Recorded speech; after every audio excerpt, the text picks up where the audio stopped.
Let me tell you about my mother, Leona, and her sister, Laurie. They both have hated me since I was born, or before I was born. They both hated me. They were both jealous of me terribly. And I do not know how a mother could be jealous of her own daughter. But when my mother found out that my father was molesting me or tried to rape, well, first off, she says she doesn't believe it now because I guess that's what the FBI is telling her. So whatever. But so like every literally her husband, my dad, and every boyfriend she's ever had has sexually molested me or tried to rape me or touch me in some way. And this made my mother so jealous of me, like it was my fault, like I was something to be jealous about because they wanted to touch me and molest me, and it made her jealous because they didn't want to do it to her. Well, they did want to do it to her. They wanted to do it to me too, I guess. So, whatever. You're sick, Leona. You are so sick, lady. You are sick. Okay, so when I was about 1 year old, my mom goes back to work. She takes me over to her sister's, my Aunt Laurie's house, to babysit me. And I remember only the first part of the first day, and she watched me every day. For how long, I don't know, but I don't remember a lot of years. But the first day, let me tell you about the first day. My mother dropped me off. I was in the high chair in my Aunt Laurie's trailer in Woodinville. And, okay, so I'm sitting in the high chair. I'm smiling at her. I'm got 2 fingers in my mouth because I sucked the 2 fingers on my hand. And I was smiling. I was looking at her. She was pacing back and forth in front of the high chair. With a weird smile on her face, kind of fidgeting, and maybe doing something with her hair. And then all of a sudden, she turned and striked, and she hit me as hard as she could with her left hand across my jawline and my head. That's why I have TMJ syndrome. That's why I have bone loss in my jaw. That's why I've had incredible pain in my jaw my whole life. And see, I never knew this happened until much later. It wasn't just one hit. Then I was crying, and she said, "Oh, I'll give you something to cry about." And then she hit me again. And so then I was really watching her where she was at, walking in front of me. And then she said, "Don't look at me. How dare you look at me? Don't look at me." And so when I looked at her, then she hit me again. And so I learned not to look at her or anybody else in the eyes.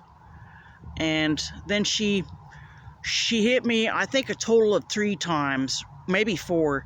But the last time she hit me so hard that me and the high chair actually tipped over. And you have to hit a 1-year-old baby in the head really, really hard for those high chairs to tip over. And I fell over and I hit my head on the hard ground. So now I had my jaw injury on the right side of my jaw, and then I had a head injury because I just hit my head on the ground. And I laid there. I was crying, gasping for air. I was so scared.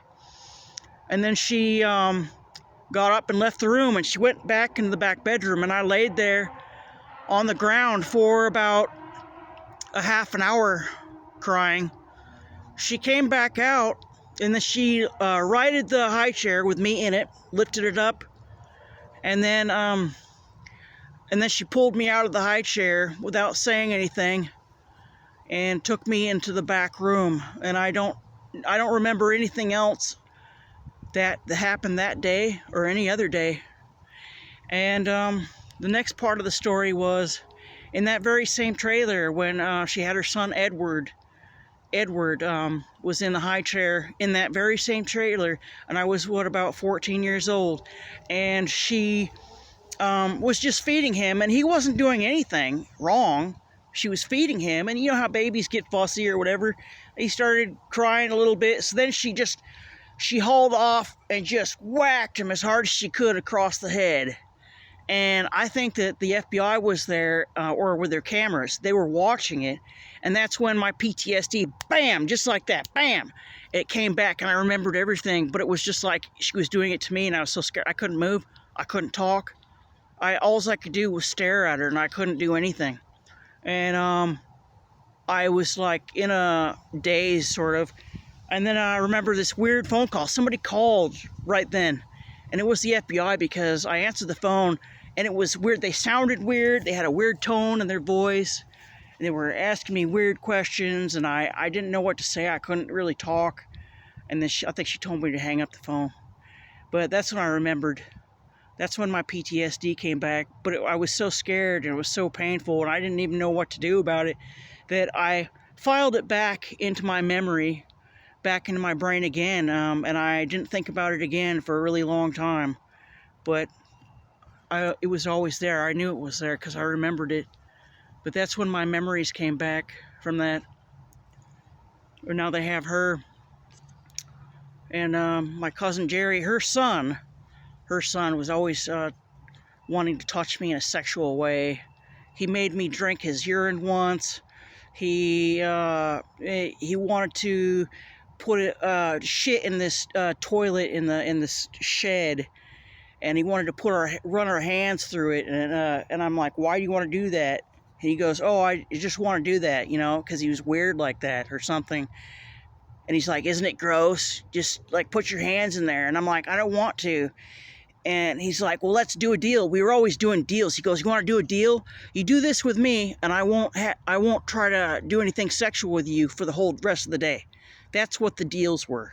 Weird deals like that. And I ended up doing that with him because he wanted to. And then he was supposed to not bother me with sexual things for the rest of the day. One time he locked me in a dryer. It was an old dryer with a big, huge, heavy glass door, and there was no air in there. And he told me, I said, open up the door. He said, now, just calm down, conserve your air, and you'll be able to last longer. If you calm down, your air supply will last longer. And then he left for about a half an hour or an hour and came back. And he's like, oh, good, you did what I said, and he let me out. He was always trying to talk me into doing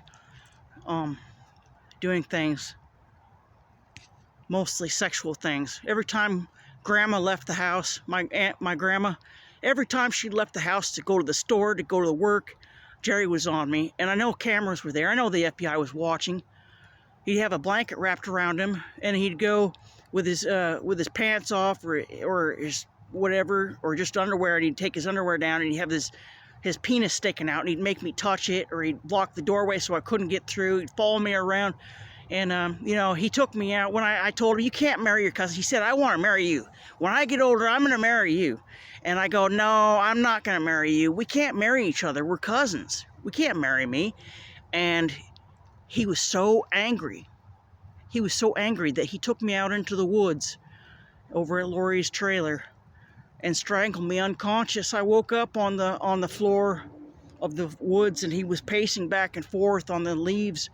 That's all I heard was him pacing back and forth, and he was saying, I'm sorry, I'm sorry, I'm sorry, I'm sorry. And he paced back and forth in front. And I think that's about the same time that I did this thing with a snake. I killed a snake, and I don't kill snakes anymore, but I think it was because of some kind of sociopathy or something that was creeping in, and it made me feel really uncomfortable what I did to that snake. And I don't know why I did it, but and then later I didn't do it again. But then later, when my dad took me up to Chehalis and was touching me in that trailer, that's when I was like, I started, you know. And he didn't talk to me. He never talked to me. Never did anything with me. He just wanted to touch my boobs and get off sexually or whatever. And so like That I think when I was up there in Chehalis, I started grabbing these gardener snakes and I was throwing them into the chicken pen because the chickens would peck their heads off, and I thought it was really cool. And maybe the sociopathy or whatever, but like, and then I had like a bunch of them, and I took pictures of all the snakes that I killed, and the FBI took those pictures. When I got the pictures developed, the FBI, they took, because I remember I didn't get those pictures back. I'm like, where'd the picture of all my snakes go?